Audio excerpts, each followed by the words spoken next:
안녕하세요, 윌리엄입니다. 충무공 이순신 장군의 사당인 현충사에 왔습니다. 오늘은 임진왜란 때 나라를 구한 이순신 장군의 진면모를 생각해보고 또 조상선영과 장군의 묘소를 통해 음택발복에 대해 말씀드리려고 합니다. 그럼 시작하겠습니다. 이순신 장군은 외놈들과 싸워 연전연승의 빛나는 전과를 올린 위대한 영웅입니다. 그러나 그 이면에는 인간적 고뇌와 갈등은 없었을까요? 저는 이순신 장군을 생각하면 백의종군이라는 치욕적 삶이 떠오릅니다. 요즘으로 따지면 별 2개인 사단장을 이등병으로 강등시키고 그것도 부족하여 이등병과 같은 군생활을 하라는 것인데, 장군은 그 고통을 녹여내고 명량해전에서 13척의 배로 외선 133척과 싸워 이겼습니다. 사람들은 명량해전을 두고 하늘이 도왔다, 기적이다 라고 하지만 장군은 스스로 절망 속에서 자신을 구했기 때문에 임진왜란으로부터 나라를 구할 수 있었다고 생각합니다. 절망 앞에서 부르는 희망의 노래처럼 말입니다. 해서 이순신 장군은 진정한 영웅입니다. 그렇다면 이러한 영웅을 배출할 수 있었던 풍수적 요인은 무엇일까요? 지금부터는 장군의 풍수발복지에 대해 말씀드리겠습니다. 보시는 이미지는 서울시 관악구 봉천동 산 53-1번지에 있는 덕수공원으로, 이곳에는 장군의 오대조 이변선생, 고조부 이효조 선생, 증조부 이거 선생이 모셔져 있습니다.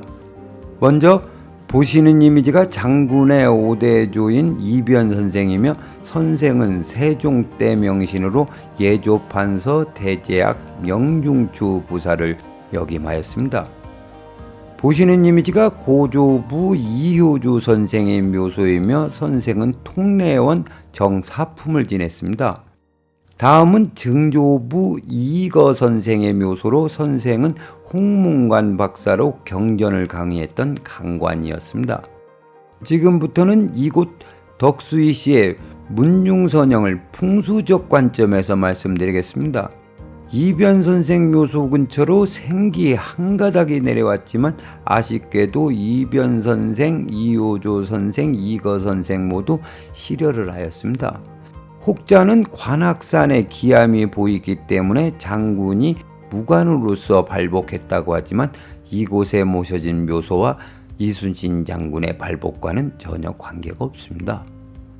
다음으로 보시는 이미지가 용인시 수지구 고기동 산 18-1번지에 모셔져 있는 조부 이백록 선생의 묘소입니다.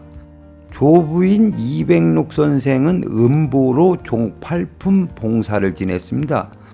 조부에 관한 이야기는 여러 가지가 있는데, 기묘사와에 연루되어 관직에 나가지 않았다는 것과 국상 중에 아들의 혼인을 성대하게 치렀다는 이유로 곤장을 맞고 사망했다는 이야기가 있습니다.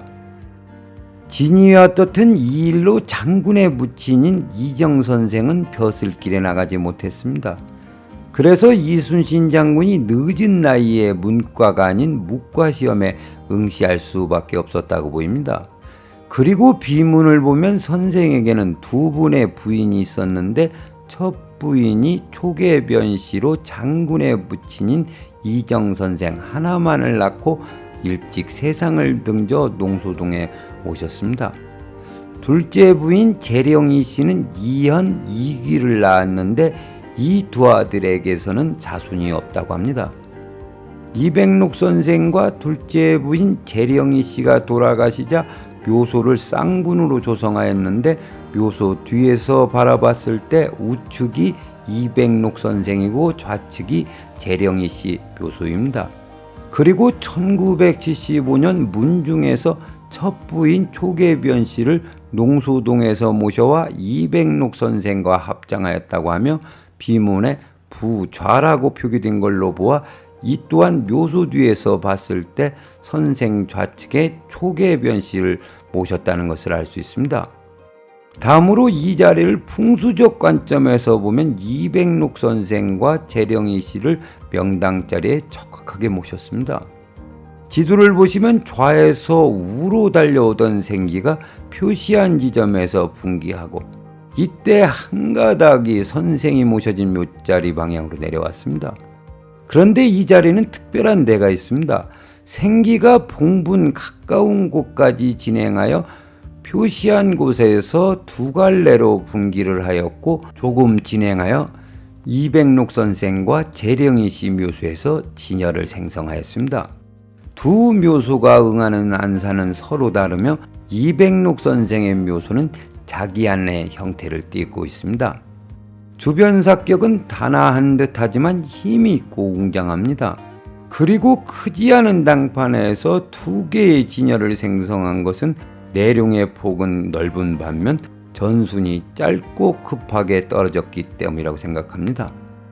지금부터는 이백록 선생의 묘소와 이순신 장군을 연결지어 말씀드리겠습니다.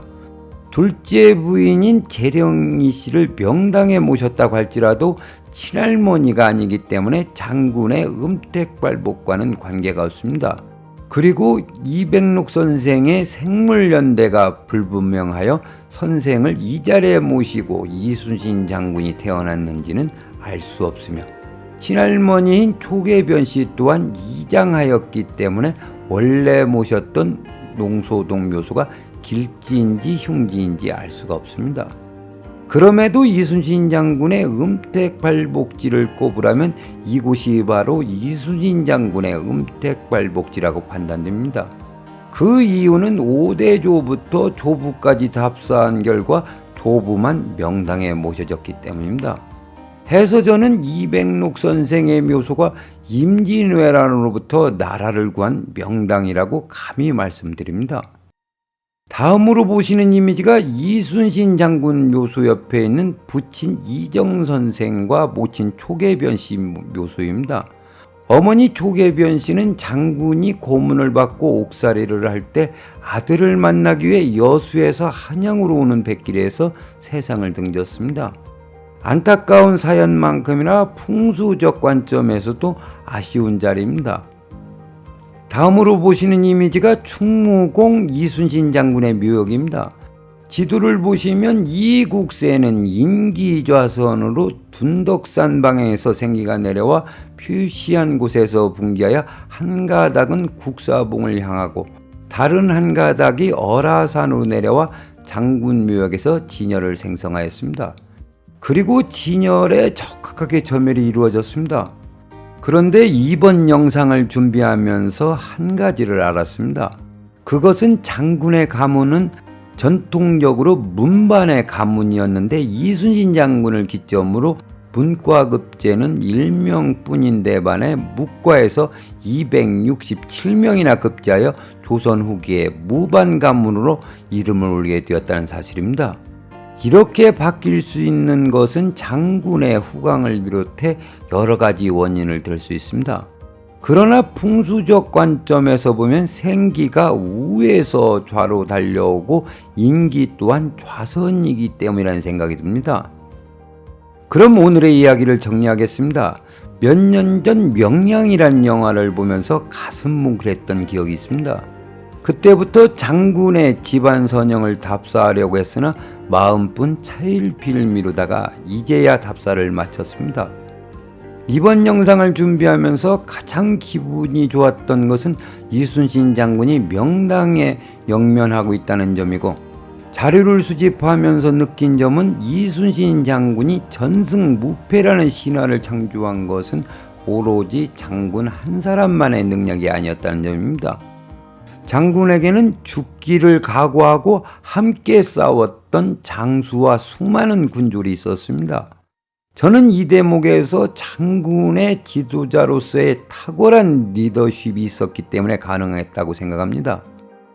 요즘 세상이 시끄럽고 어지럽습니다. 그러다 보니 이충무공의 리더십이 세상 그립습니다. 오늘은 여기까지 하겠습니다. 시청해 주셔서 감사합니다.